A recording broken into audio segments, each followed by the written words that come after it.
হাদিস কোরআন হাদিস নিয়ে রাজনীতি নিয়ে আসবেন না, এই ধর্ম নিয়ে রাজনীতি করবেন না, ব্যবসা করবেন না, তাহলে কিন্তু আপনাদের ইতিহাসে রাস্তা করে নিক্ষিপ্ত করবে জনগণ। বর্তমানে রাজনীতিবিদদের চরিত্র, রাজনীতিবিদরা হাদিসদেরকে, কোরআন হাদিসকে নিজের প্রয়োজনে ব্যবহার করা শুরু করছে, যেই কারণে আজকে আমাদের রসুলের যে বাণী রয়েছে সেগুলো বিভিন্নভাবে তারা ব্যক্তিগত প্রয়োজনে ব্যবহার করে কলঙ্কিত করছে। কিছুদিন আগে গণ অধিকার পরিষদের শীর্ষ নেতার বক্তব্য আমি দেখলাম, এই প্রেস ক্লাবে এই বক্তব্য দিয়েছে যে হাদিসেও রয়েছে যারা যারা ক্ষমতা লোভী, যারা পদলোভী, পদ চায়, তাদেরকে সেই পদ দিতে নাই, তাহলে তারা সেটা অপব্যবহার করবে। এখন আমার প্রশ্ন হচ্ছে, এই হাদিসকে ব্যবহার করতে করতে এমন জায়গায় নিয়ে গেছে, এখন রাজনীতিটা বললে মানুষ হাসে। তাদের প্রয়োজনে আমল দুই প্রকার। আমি যখন তাবলিগি করেছি সেই জায়গায় আমল দুই প্রকার ছিল, একটা ফাজাইলে আমল, একটা হচ্ছে মাসলা মাসাইলে আমল। ফাজাইলে আমল হচ্ছে ফজিলতগুলা, যেগুলো রাজনীতিবিদদের বেনিফিশিয়ারি লাভ মনে করে, সেগুলো তারা তাদের মতো ব্যবহার করে। হাদিসে কি বলা নাই যে ব্যক্তির অধিকারকে তোমার দিতে হবে? হাদিসে বলা নাই অপরের হক নষ্ট করো না? হাদিসে বলা নাই যে মানুষের সব কিছু মূল্যায়ন করতে হবে?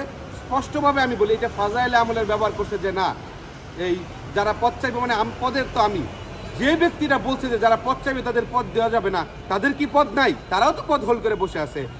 ইবাদতের অনেকগুলো ধারা আছে, হাক্কুল্লাহ ইবাদ, হাক্কুল ইবাদ, বান্দার হক, বান্দার কাছে বান্দার হক। যখন বান্দা, আপনি মূল কোনো পদে থাকেন, আপনার যখন দায়িত্ব থাকে অন্য কাউকে পদে আসীন করতে হবে, তাহলে আপনার মাথায় রাখতে হবে আপনার দায়িত্ব, এটা হাক্কুল ইবাদ, বান্দার হক।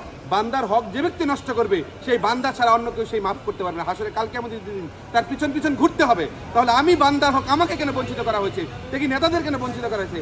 হাদিস জানেন, নিজের প্রয়োজনে ব্যবহার করবেন, সুস্পষ্টভাবে হাদিস ব্যবহার করবেন না। অপরের হক নষ্টকারী তো কখনো তো জান্নাতে যাবে না। আমার হক যারা নষ্ট করছে তারা কেমনি জান্নাতে যাইব?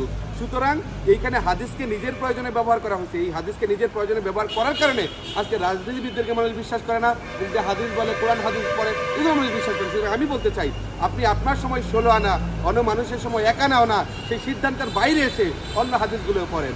আপনার ফজিলত, আপনার বেনিফিটের হাদিসগুলো আপনি মানুষের বর্ণনা করবেন না, বলে মানুষ আসলে বুঝতে সক্ষম হচ্ছে আপনার প্রয়োজনে আপনি কোন হাদিসটা ব্যবহার করেন। সুতরাং আমি বলতে চাই, আপনাদের শুভবোধের উদয়ের মাধ্যমে এখন পরিষ্কার করুন, হাদিস কোরআন হাদিস নিয়ে রাজনীতি নিয়ে আসবেন না, এই ধর্ম নিয়ে রাজনীতি করবেন না, ব্যবসা করবেন না, তাহলে কিন্তু আপনাদের ইতিহাসে রাস্তা করে নিক্ষিপ্ত করবে জনগণ।